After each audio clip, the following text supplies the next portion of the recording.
Hi, I'm Bethany Wallace, Content Manager for College Recruiter. At College Recruiter, we believe every student and recent grad deserves a great career. We create a quality candidate and recruiter experience. Our interactive media solutions connect students and grads to great careers. Today, we're going to be talking about how to get the most out of new employee training, or really any training experience for that matter in the workplace. I have a lot of experience in this personally, and I have to admit that I actually enjoy training. I'm that nerdy. And I like going to professional development workshops and things like that. I've planned them before just for fun. So here goes. Okay, the first one is be prepared.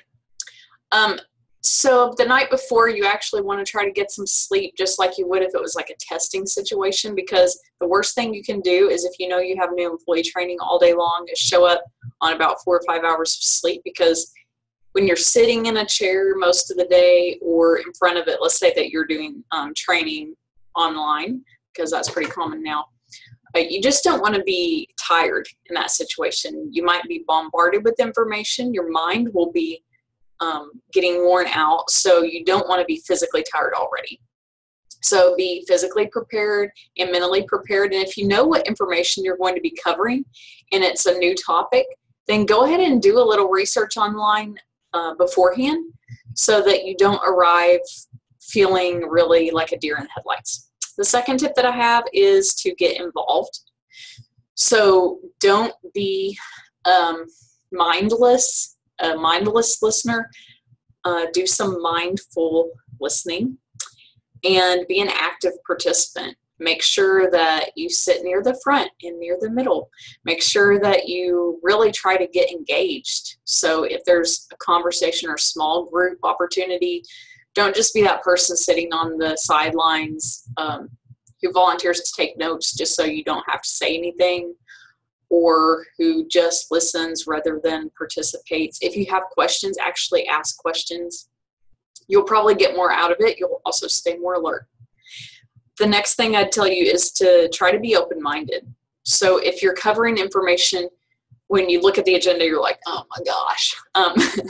Just try to stay open-minded, because you never know. You might actually learn something and get something out of the training experience that you didn't think that you would get out of it.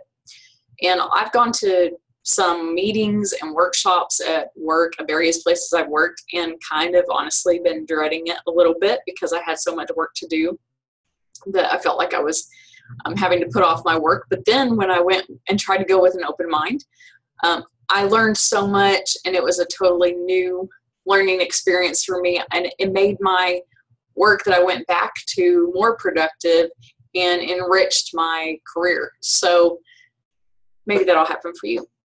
The fourth thing that you need to keep in mind about training is that you can't really worry too much about what others are going to think of you, or you'll probably have a lackluster experience at best.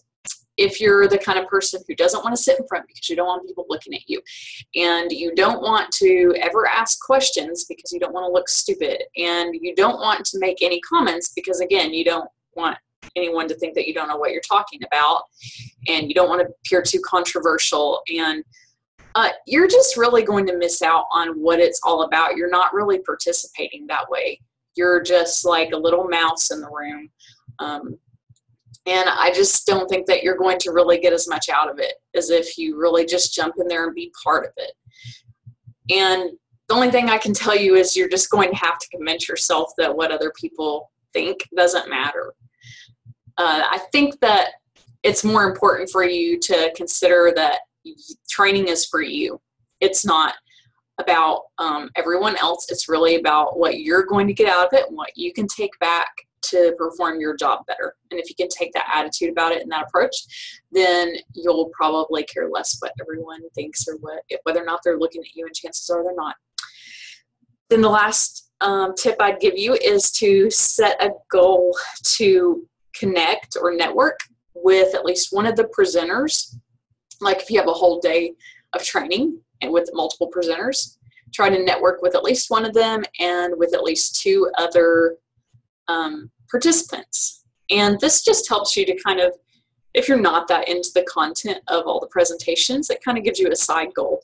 And networking is always an excellent goal and helps you to build relationships with people you work with and also with subject matter experts. You may never meet them again. But, social media allows us the chance to stay connected with people. Like, for example, I got connected with Stephen Rothberg, who's the founder of College Recruiter, in 2005 when he spoke at a conference. And then, lo and behold, 10 years later, we reconnected face-to-face at another conference.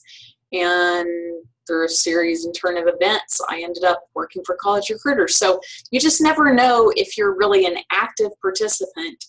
You ask good questions and you actually connect with people and stay in touch, how that could turn out for you. So I hope these tips have helped you, and that you follow us on social media at Facebook, LinkedIn, Twitter, and YouTube, and read more of our tips at collegerecruiter.com.